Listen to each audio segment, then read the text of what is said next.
Welcome to wild wolf. నేను మీ జాకిర్ హుసేన్. అమృత ప్రణయ్ మనందరికీ తెలిసిందే కదా. అయితే చివరికి ఇక ఆఖరిగా అమృత ప్రణయ్ తమ తల్లి దగ్గరికి చేరినట్టు తెలుస్తోంది. సో దీని గురించి డిస్కస్ చేద్దాం. ప్రస్తుతం మనతోటి సినీ క్రిటిక్ దాసరి విజ్ఞాన్ ఉన్నారు. వెల్కమ్ చెప్పండి. Hi sir. నమస్తే. అమృత ప్రణయ్ చివరికి తల్లి గుడి చేరినట్టు తెలుస్తుంది, ఏం చెప్తారు? అసలు విషయానికి వస్తే 2018లో చాలా సెన్సేషన్ పరువు హత్య ఇది. అంతకుముందు కూడా ఇలాంటి హత్యలు చాలా జరిగాయి, పరువు హత్యలు. కాకపోతే పరువు హత్య అనే టైటిల్కి బాగా బరువునిచ్చిన అంశం ఏదైనా ఉంటే ఇదే అమృత ప్రణయ్ వాళ్ళ కథ. దేశవ్యాప్తంగా ఆ ప్రేమికులు కాకుండా కామన్ మ్యాన్ దగ్గర నుంచి చిన్నలు పెద్దలు అందరూ కూడా we want justice for her అని గట్టిగా గొంతెత్తి అడిగిన దాఖలాలు కూడా ఉన్నాయి. మారుతీరావు ఆయనేమో ఉండి తను చనిపోయాడు. తను తెగ నరికిన బాడీ కూడా ప్రాణం లేదు ఇప్పుడు. ఎవరికైతే సుపారీ ఇచ్చి హత్య చేయించారో వాళ్ళందరూ జైల్లో నానుతున్నారు. వీళ్ళందరికీ ఒకరోజు జడ్జిమెంట్ అనేది కావాలి ఈ కేసులో. అందరూ ఎదురు చూశారు, జడ్జిమెంట్ వచ్చింది.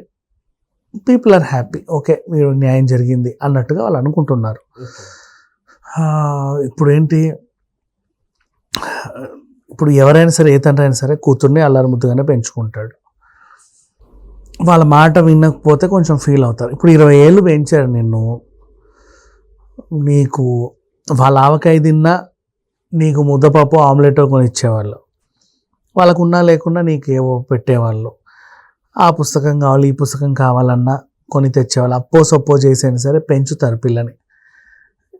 పెళ్లి చేయాల్సి వస్తే అదవసరపడుద్దేమో ఇదవసరపడుద్దేమో అని చెప్పి ఎంతో కొంత దాచుకుంటారు. ఇలా చాలా ఇళ్లలో మనం చూసాం. లోన్లు పెట్టుకుంటారు, చిట్టీలు వేసుకుంటారు. ఏదైనా ఆడపిల్ల కోసమే, ఆడపిల్ల కోసం, ఆడపిల్ల కోసం. ఆడపిల్లని పెంచడం అంటే అది చాలా పెద్ద బాధ్యత అన్నట్టు అనుకుంటారు. అంత పెద్ద బాధ్యతగా ఆడపిల్లని పెంచిన తర్వాత చేతికి వచ్చిన కూతురు ఎవరైనా అబ్బాయితో కనబడింది అనుకో, అమ్మో వాడు తీసుకెళ్ళి ఎక్కడ ఏం చేస్తాడో, మన బంగారం మంచిదే, అవతలోడు ఎట్లాంటోడో తెలియదు కదా అని చెప్పేసి కొంచెం గట్టిగా అరుస్తారు. వీళ్ళకి ఏంటంటే 20 ఏళ్ళు పెంచిన పేరెంట్స్కి ఓ 2 నెలల క్రితం పరిచయం అయినవాడు చాలా ఎక్కువ అయిపోతాడు. ఎంత అంటే అంతగా ఎక్కువ. నువ్వు కంటే కన్నా నువ్వేవో కంటే ఎవడు కనాలనుకున్నావు, నువ్వు కూడా ఇష్టం ఉన్నట్టు తిట్టేస్తారు మమ్మీని డాడీని. నేను పోతున్నా తలుపులు దాన్ని వెళ్ళిపోతారు ఇంట్లో నుంచి. పేరెంట్స్కి ఏంటంటే కూతురు మీద ఉన్న ప్రేమ కాస్త ఎంత ప్రేమ ఉంటుందో అలా మాట్లాడేసరికి ఈ మాటలన్నిటికీ కారణం వాడే కదా అని వాడి మీద పగ పెంచుకుంటాడు. వీడు వచ్చినందుకే నా కూతురు ఇలా తయారైంది, ఏ మందు పెట్టాడు అని వాడి మీద పగ పెంచుకుంటారు. బేసికలీ ప్రతి చిన్న ఊర్లో వాళ్ళు ఇప్పుడు మళ్ళీ సూటిపోటీ మాటలు. ఇప్పుడు సరే మొత్తానికైతే కూతురు ఎవరికో నచ్చింది, వెళ్ళిపోయింది, అంతవరకు బాగానే ఉంది. ఎవరితో అయితే కూతురు వెళ్ళిందో వాళ్ళు మనోళ్ళు కాదట అనేది తెలుస్తుంది. అప్పుడు కొత్త సమస్య. మళ్ళీ వీళ్ళ కులంలో ఉన్న వాళ్ళందరూ వీళ్ళని ఏదో రకంగా వేధిస్తూ ఉంటారు, సూటిపోటి మాటలతో వేధిస్తూ ఉంటారు. ఆ మాటలన్నీ కూడా పడతారు. పడేంత వరకు మళ్ళీ ఆ పిల్లోడి మీద పగ వేయించుకుంటారు. వీడి వల్లే ఇదంతా, మా జీవితం అంతా చిందరవందరైపోయింది, వీడే. నెక్స్ట్ ఆ వీడే ఎవరైతే ఉన్నాడో అదే అమ్మాయిని వెనకాల కూర్చోబెట్టుకొని మన ఇంటి ముందు నుంచే అటో 2 సార్లు ఇటో 2 సార్లు వెళ్తూ ఉంటారు. చూడరా నేను ఏదో సాధించాను అన్నట్లుగా. అప్పుడు వీళ్ళకి ఇంకా ఏంటంటే ఆ పగ కాస్త పెరిగి వీడిని చంపేయాలంటారు అనుకుంటారు. అప్పుడు పుట్టిన ఆలోచనల్లో నుంచి ఎవరైనా కిరాయి రౌడీలకి సుపారీ ఇచ్చి వాడిని చంపేయండి అంటే వాడు చస్తే నాకు చాలా హ్యాపీగా ఉంటుందని వాళ్ళు ఫీల్ అయితే ఇలాంటి నేరాలు జరుగుతాయి. ఇలాగే మారుతీరావు అనుకున్నాడు. ఇప్పుడు ఇక్కడ చనిపోయినంత మాత్రాన ప్రణయ్, అమృత వీళ్ళేం శుద్ధపూసలని నేను అనను. అఫ్కోర్స్ 2 చేతులు కలిస్తేనే చెప్పాడు. మారుతీరావుకు పొద్దున్న లేచుడే గొడ్డలు పట్టుకొని వీడిని నరికేయాలని కూడా అనుకోడు. చాలా కథలు జరుగుతాయి. మనిషి పడనప్పుడు మాటలు అనుకుంటారు, కొన్ని పనులు నచ్చని పనులు చేసుకుంటారు, ఇవన్నీ ఉంటాయి.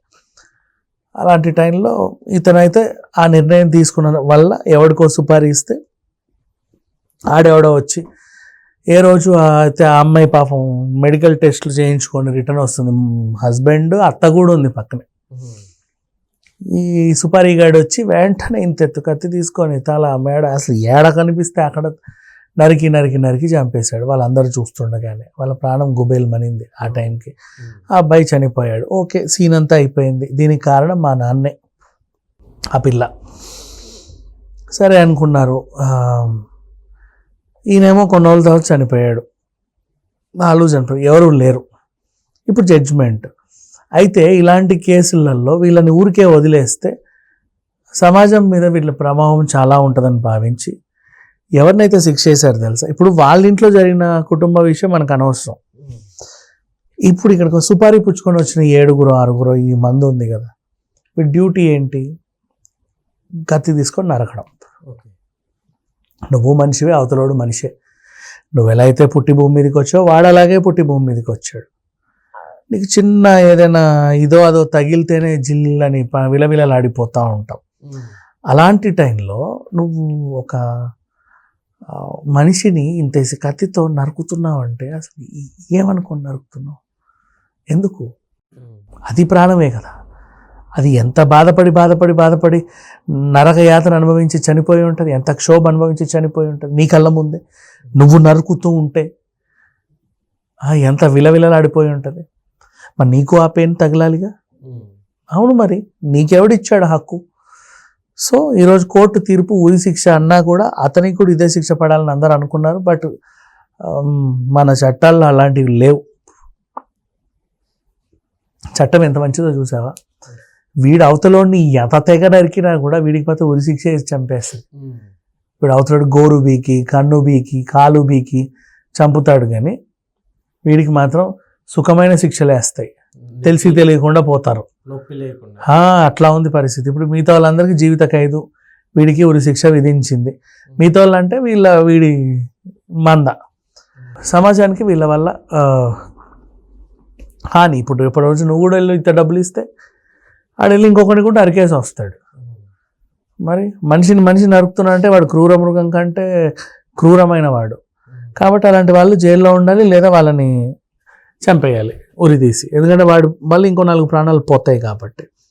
కోర్టు అదే నిర్ణయం తీసుకుంది. ఈరోజు తీర్పు వచ్చేసరికి అందరూ హ్యాపీగా ఉన్నారు. ఆ అమ్మాయి కూడా వాళ్ళ ఇంటి పట్టున చేరింది. బాగానే ఉంది. It's okay, cool.